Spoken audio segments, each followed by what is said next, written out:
I just finished 3 weeks of Jordan Peterson's carnivore diet. I eat beef and salt and water. That's it. Followed by 3 weeks of John Joseph's vegan diet. Meat is for pussies, so... Now I've got the results so we can compare both. As you might expect, both diets had some benefits and drawbacks, and the differences between these were huge. But let's start with the area where there was the least difference, and that was in my strength. During the carnivore diet, my 1 rep max increased by 2 pounds, and during a vegan diet, it dropped by 12.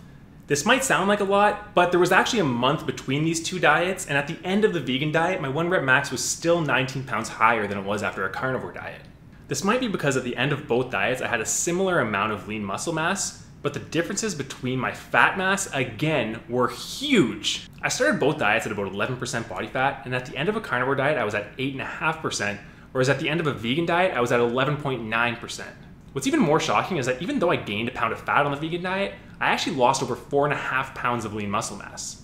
Whereas on a carnivore diet, I lost just over a pound of lean muscle mass, but also lost almost 5.5 pounds of body fat. If you're like me, you might think that this fat gain came from eating more calories on a vegan diet, but the opposite is actually true. When following a carnivore diet, I was eating around 4,000 calories a day, and on a vegan diet, I was eating around 2,600. To me, this completely settles the debate of whether or not the source of a calorie is relevant to how it affects your body fat. It clearly was. Now, even though I ate way less calories, the vegan diet was easier to stick to because there's a much wider variety of foods that you can eat. You can satisfy your carb cravings and your sweet tooth, and you can have various snacks throughout the day.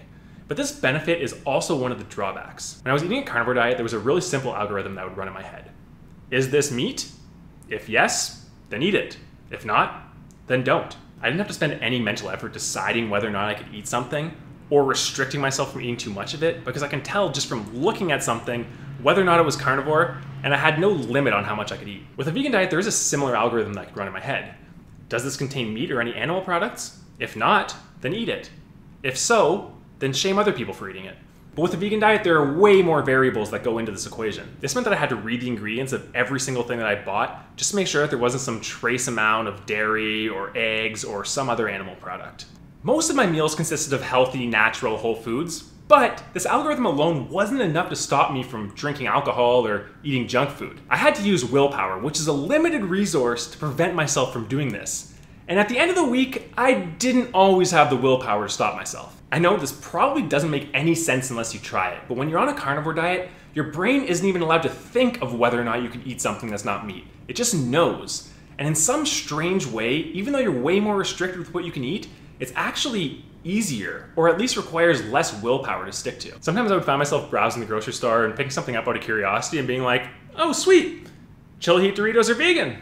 Toss them in the cart, might as well. It's only costing me $3 a day to eat beans and broccoli anyways. The cheapest I could eat on a carnivore diet was around $15 a day, whereas the cheapest I could eat on a vegan diet was closer to $3 a day. It was probably 5 times cheaper to eat a vegan diet than a carnivore diet. But at the same time, it probably took 5 times longer to prepare vegan meals. I could fry up ground beef or a steak and be done in minutes. So the extra willpower reserves and the extra time that I had might explain why my productivity was so much higher when following a carnivore diet. I measure my productivity through the amount of points that I get in a 3-week sprint. You can think of this as a to-do list where each task has a score assigned to it, and at the end of 3 weeks, you count the total score. This is definitely a subjective metric, but since my productivity fell over 30%, I have to imagine that the carnivore diet did have some advantages over the vegan diet. This productivity boost might have also come from the fact that I didn't need nearly as much sleep when following a carnivore diet. I went to sleep early each night so I could wake up naturally, and I found that on a carnivore diet, I would wake up after about 6.5 hours, whereas on a vegan diet, I would wake up after about 8.5 hours. Now, this isn't a slight to the vegan diet, it's more of a compliment to the carnivore diet, because normally I need about 8.5 hours of sleep. I thought that I must have had more energy and needed less sleep because I had higher testosterone on the carnivore diet, but again, the opposite of my intuition was actually true. While on a carnivore diet, my testosterone fell 30%, and when on a vegan diet, it rose 35%. That's almost 5% higher than it was before even starting a carnivore diet. What's even more impressive is that my cholesterol fell 51% from a carnivore to vegan diet. That's 37.5% lower than it was before even starting a carnivore diet. Apparently this is so impressive that my doctor actually called me aside and asked me what the hell I was doing.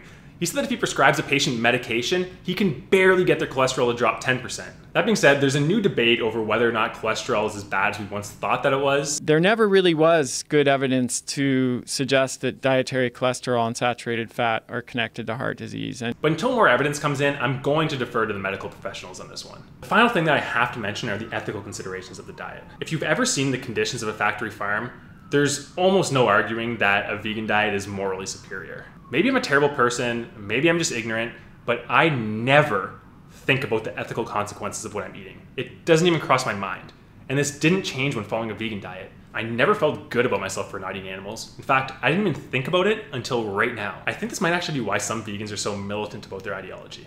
Especially if they drop meat for ethical reasons, they need to constantly remind themselves of why they're depriving themselves of meat, because it's really easy to forget the ethical foundation for why you made this decision in the first place. Also, the personal impact that your decision to stop eating meat is actually going to have is pretty much completely inconsequential unless you can recruit others to your cause. I have to admit, I came into this hoping that the carnivore diet would be better for my personal goals, but with all of the evidence, it's hard not to recognize that the vegan diet has some significant advantages. So here's my suggestion. If your primary concern is animal welfare or reducing your cholesterol, then definitely give the vegan diet a shot. But if your primary concerns are dropping body fat, looking better, and increasing your productivity, then the carnivore diet is probably better for your goals. For me, I think there's probably room for both of these diets to be improved. And that's why I'm gonna try a ketogenic diet next. I wanna know if I can retain the productivity and aesthetics that I got from a carnivore diet while retaining some of the positive blood work that I got from a vegan diet. I started this diet the day that I finished the vegan diet, so there's no gap between these. If you wanna see how a keto diet compares to a vegan and a carnivore diet, then follow along and I'll be sure to keep you updated. For now, thanks for watching and I'll see you next time.